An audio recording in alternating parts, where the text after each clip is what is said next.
Assalamualaikum warahmatullahi wabarakatuh. Perkenalkan, nama saya Yulita Sari, NIM A1C319088 dari Pendidikan Fisika Reguler C 2019. Di sini, saya akan menjelaskan materi tentang momentum dan impuls. Pernahkah kalian menyaksikan tabrakan antara dua kendaraan di jalan raya?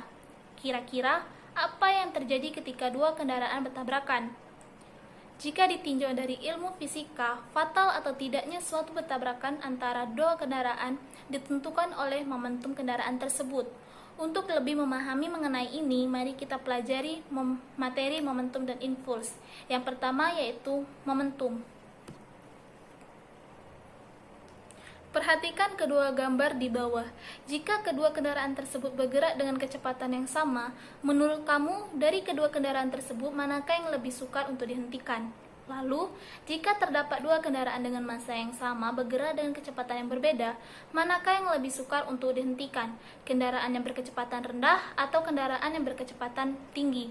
Pertanyaan-pertanyaan ini merupakan konsep dari momentum. Sesuai dengan hukum Newton 1 yang dijelaskan, benda yang sedang bergerak akan terus cenderung bergerak sehingga sukar untuk dihentikan. Momentum adalah ukuran kesungkaran untuk menghentikan suatu benda yang sedang bergerak. Dalam ilmu fisika, momentum didefinisikan sebagai besaran yang dimiliki oleh benda yang bergerak. Besaran momentum akan bergantung kepada massa dan kecepatan dari benda tersebut. Rumus momentum adalah P sama dengan M kali V. P yaitu momentum dengan satuan kilogram meter per sekon, M yaitu massa dengan satuan kilogram, V adalah kecepatan dengan satuan meter per sekon. Berdasarkan rumus tersebut, maka bisa diketahui bahwa momentum sebanding dengan kecepatan bendanya. Dengan demikian, arah momentum sama dengan arah kecepatannya. Selain itu, semakin besar kecepatan suatu benda akan semakin besar momentumnya. Momentum akan berubah seiring dengan perubahan massa dan kecepatan. Semakin cepat pergerakan suatu materi atau benda, akan semakin besar juga momentumnya. Semakin besar momentum, maka semakin besar kekuatan yang dimiliki oleh suatu benda. Jika materi dalam keadaan diam, maka momentum sama dengan 0. Sebaliknya, semakin cepat pergerakannya, semakin besar juga momentumnya. Selanjutnya yaitu hukum kekekalan momentum. Hukum kekekalan momentum menyatakan bahwa momentum total dua buah benda sebelum dan sesudah bertumbukan adalah sama. Hukum kekekalan momentum adalah salah satu hukum dasar yang ada dalam ilmu fisika. Dan hukum ini menyatakan bahwa nilai momentum total ketika benda bertumbukan adalah konstan atau tidak berubah. Dalam proses atau fenomena alam momentum maka akan timbul juga yang disebut kekekalan momentum. Kekekalan momentum menyatakan bahwa jika gaya luar yang bekerja pada sistem bernilai 0, oleh sebab itu momentum linear sistem tersebut akan tetap konstan. Sebuah tumbukan jika kita juga banyak jenisnya, yaitu jenis tumbukan. Jenis tumbukan di sini kita pilah berdasarkan nilai koefisien restitusinya. Koefisien restitusi secara sederhana dapat dikatakan sebagai nilai rendaman suatu benda atas kejadian tumbukan yang terjadi. Nah, berikut ini merupakan jenis tumbukan yang ada, antara lain 1. Tumbukan lenting sempurna. Tumbukan ini merupakan tumbukan yang menghasilkan kecepatan awal benda akan sama dengan kecepatan akhir benda. Tumbukan ini dapat diterapkan beberapa pernyataan, yaitu berlaku hukum kekekalan momentum, berlaku hukum kekekalan energi kinetik, dan nilai koefisien restitusinya E sama dengan 0. Yang kedua yaitu tumbukan tidak lenting sama sekali.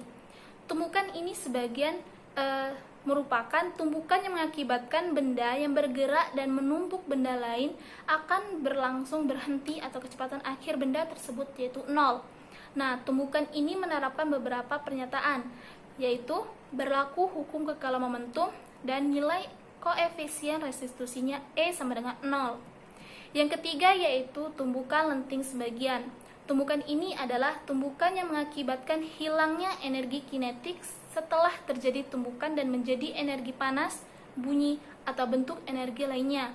Tumbukan ini merupakan beberapa pernyataan antara lain berlakunya hukum kekekalan momentum, dan nilai koefisien restitusinya E kurang dari 1 dan E lebih dari 0.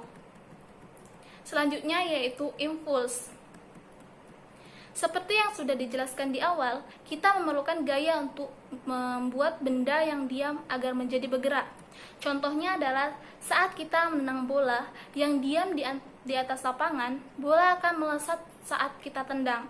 Gaya tendang pada bola termasuk gaya kontak yang bekerja hanya dalam waktu yang singkat.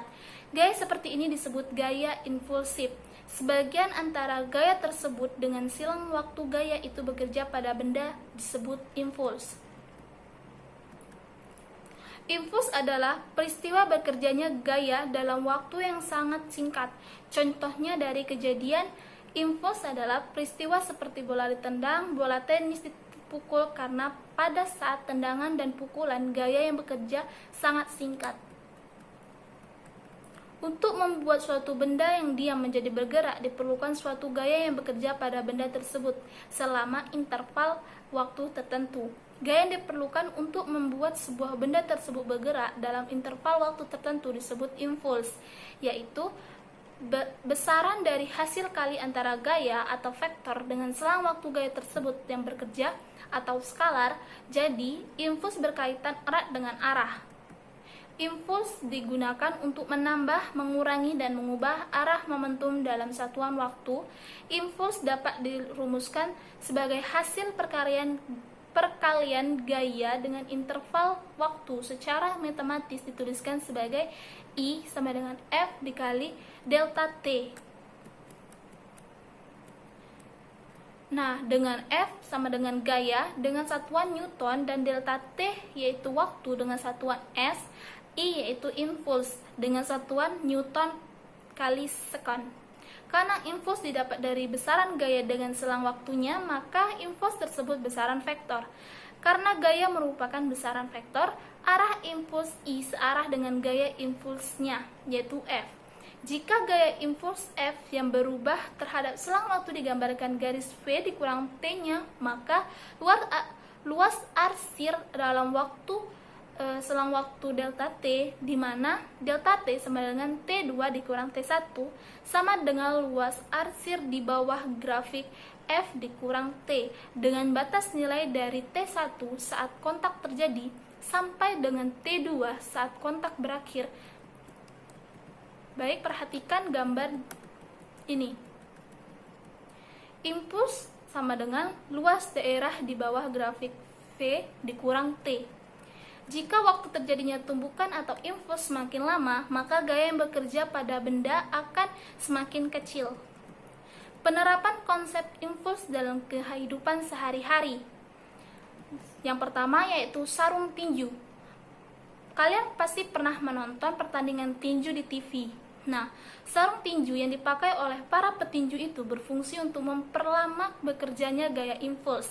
Ketika petinju memukul lawannya, pukulannya tersebut memiliki waktu kontan yang lebih lama. Karena waktu kontan lebih lama, maka gaya impuls yang bekerja juga makin kecil. Makin kecil gaya impuls yang bekerja, maka rasa sakit menjadi berkurang. Yang kedua yaitu palu atau pemukul.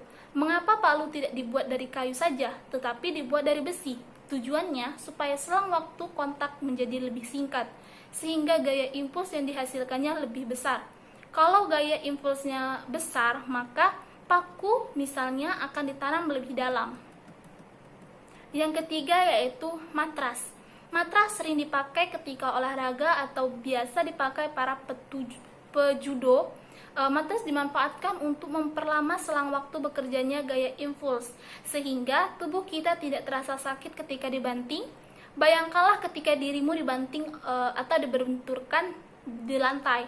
Ini disebabkan karena waktu kontak antara tubuhmu dan lantai sangat singkat.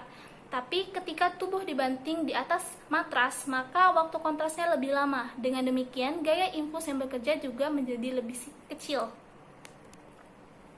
Baik, selanjutnya yaitu hubungan impuls dengan momentum. Salah satu hukum Newton mengatakan bahwa gaya yang bekerja pada sebuah benda sama dengan perkalian massa dan percepatannya.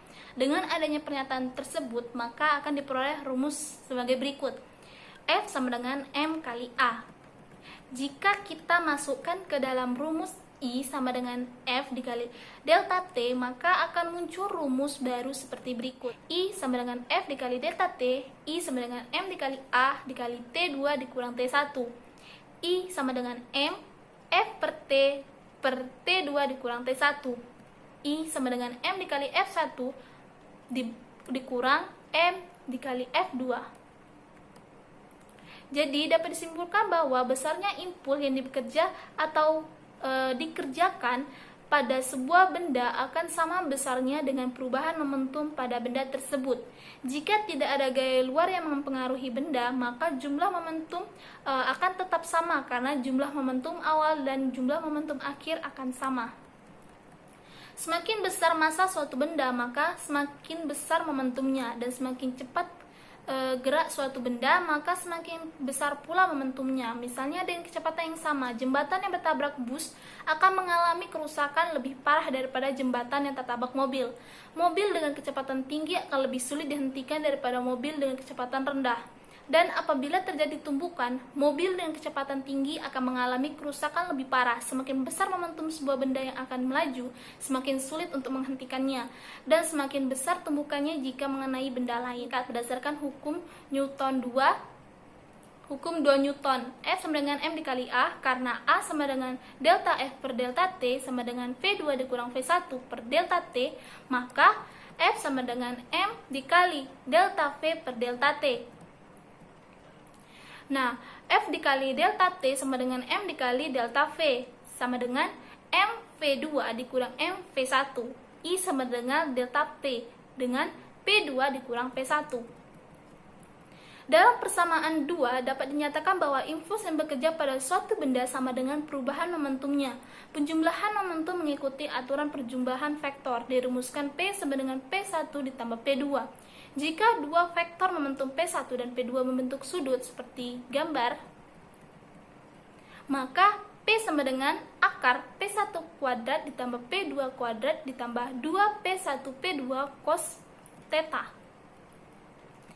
Selanjutnya yaitu penerapan di kehidupan sehari-hari hubungan impuls dan momentum.